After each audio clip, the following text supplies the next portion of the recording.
Alright, so in this section we're going to look through the assortment of multiple choice questions that are at the beginning of the bonding review.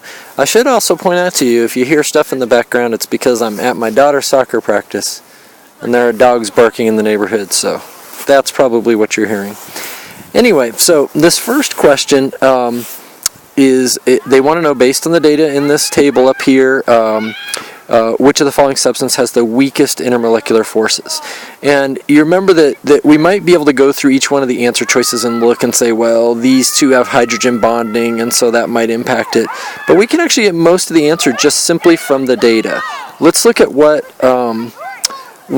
vapor pressure is first, though. Vapor pressure is, I've drawn this beaker over here to kind of illustrate it. If we imagine putting a top on here, as we warm it up, we're going to get more and more of these little molecules evaporating up here. And the amount of pressure that they exert on the lid or on the atmosphere is vapor pressure. And so obviously if things evaporate pretty easy, then it has very high vapor pressure. And if something has very high vapor pressure, it's because it has weak intermolecular forces. Things that have strong intermolecular forces,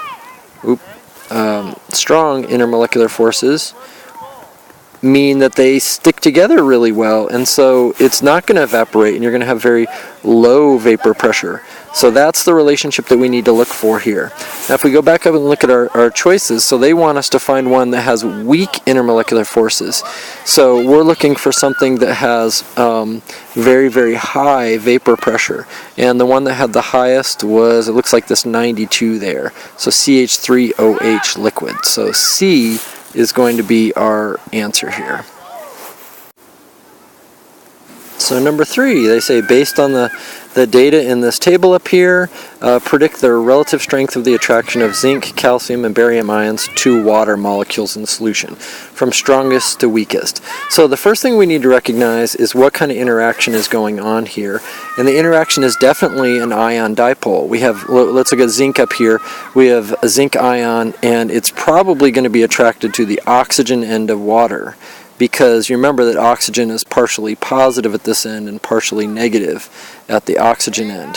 So this is going to be the interaction. It's an intermolecular force, and it's definitely an ion dipole force. Now, the water's not going to change. The water's going to be interacting with each one of these ions. So clearly the impact is going to be because of the ion. And I've drawn them in their relative size. You see they say zinc is the smallest, and it goes up to barium that's the largest.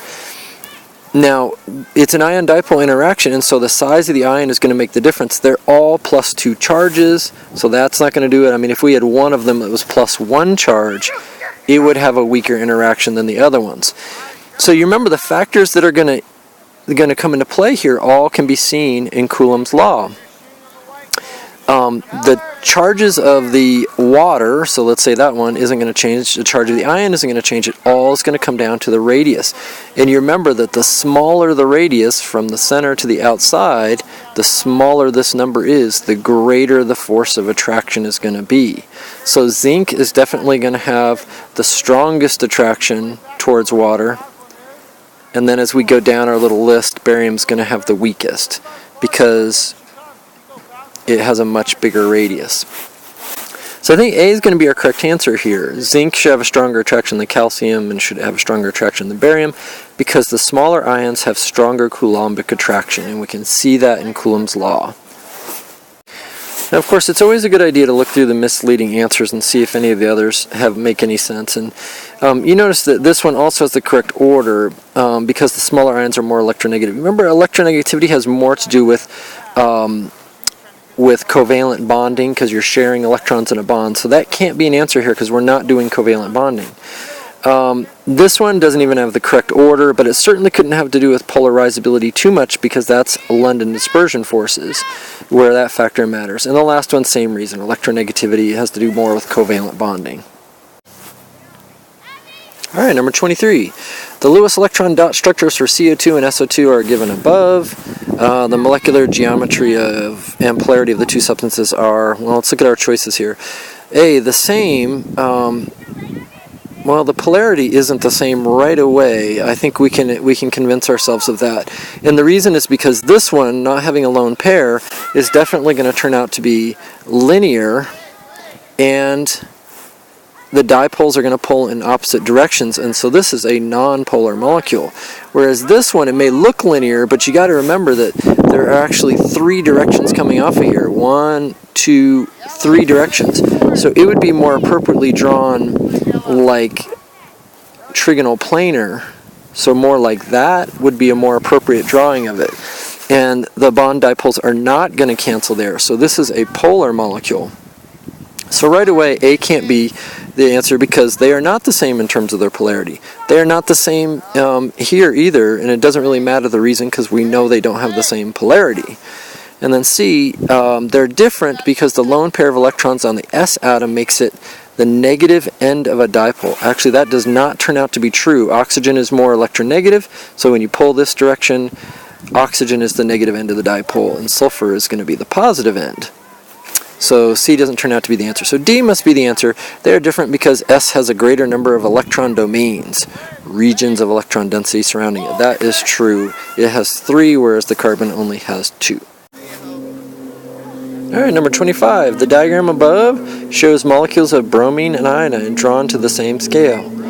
Which of the following is the best explanation for the difference in the boiling points of liquid bromine and iodine, which are 59 degrees and 184 degrees respectively? So it looks like bromine has a lower boiling point. It evaporates faster.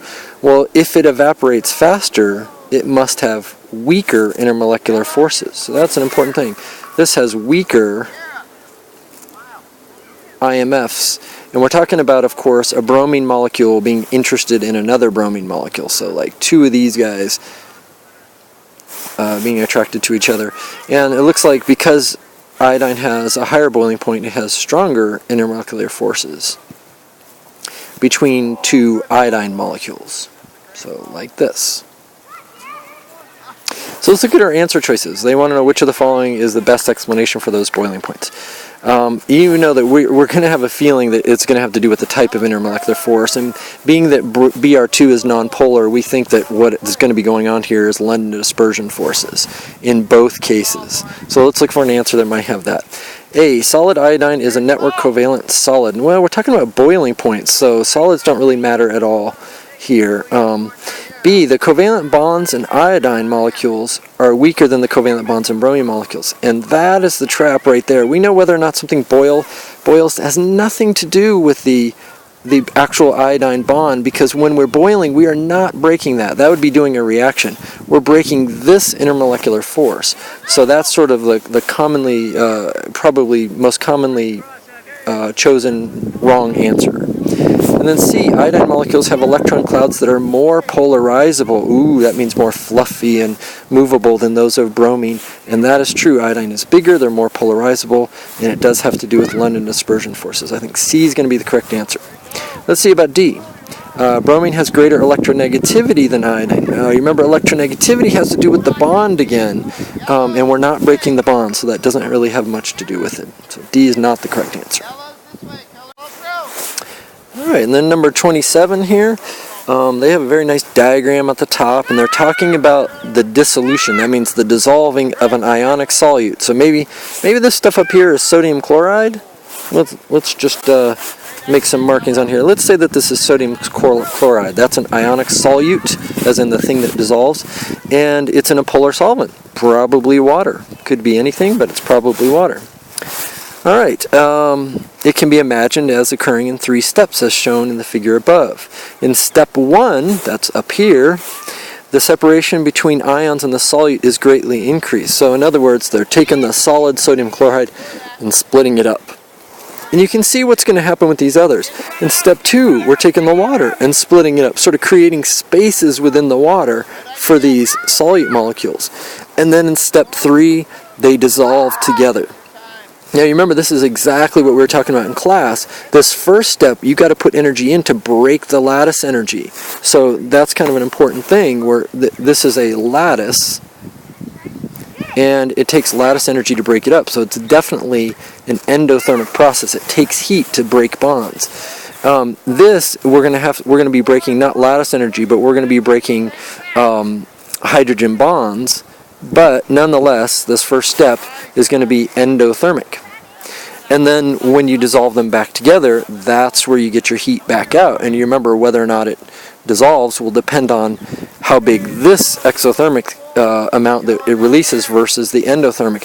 If this exothermic is bigger in returning heat than the endothermics were, it'll dissolve. So let's see what they say down here. Which of the following is the best describes the enthalpy change? That's supposed to be a delta H for each step. All 3 steps are exothermic. No, that is not true.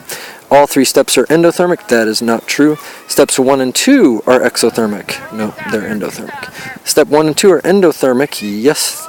And the final step is exothermic. So that seems like D is the correct answer. And then 41, let's see. Nitrogen molecules absorb ultraviolet light but not visible light.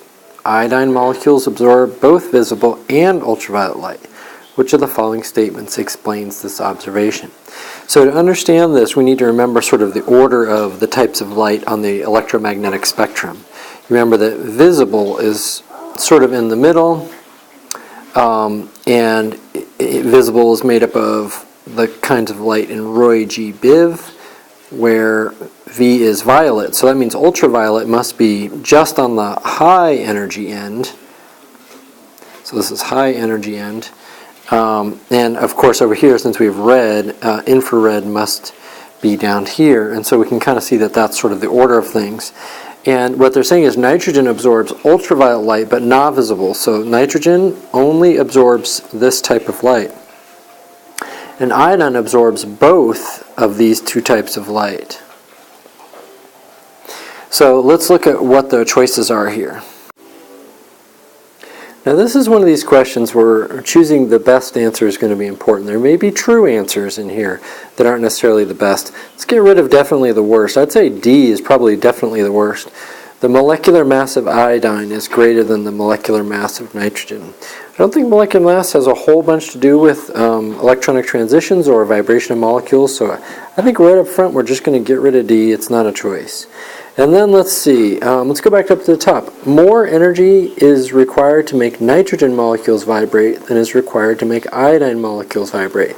That might be true because we found that the UV was higher energy and nitrogen is what is absorbing the higher energy, but so is iodine. So it's a possibility. It doesn't strike me as a perfect answer, but it's a possibility. We'll come back to it. Let's look at B. More energy is required to remove an electron from an iodine molecule than is required to remove an electron from a nitrogen molecule. That seems very unlikely to be true because nitrogen does not absorb at the lower energy wavelengths that iodine does. Iodine seems to do more, either electronic transitions or vibrating of bonds in the visible range. So it doesn't seem like nitrogen actually takes less energy. So I think we can get rid of B. And then let's see, in C, visible light does not produce transitions between electronic energy levels in the nitrogen molecule, but does produce transitions in the iodine molecule. Let's see, so nitrogen definitely doesn't produce transitions in the visible range, but does produce it in the UV range. So that seems plausible. Alright, so if we look at our 2 remaining choices, A, more energy is required to make nitrogen molecules vibrate than is required to make iodine molecules vibrate. Since both of these answers seem reasonable, I think the distinguishing point is going to be, so we're talking about vibration, and you remember vibration of bonds, the squishing and wiggling and rotating and all that kind of stuff, has more to do with infrared. And they're not talking about infrared here with either one of these molecules. I think they're talking about electronic excitation, as in going from one energy level to another, not the sort of squishiness between bonds. So that's why I think C is going to turn out to be the correct answer here. Visible light does not produce transitions between electronic energy levels in the nitrogen molecules, as we saw, because nitrogen only absorbed UV. So I think that's going to be the answer, and A is going to be because they're talking about IR. That's not going to be the answer.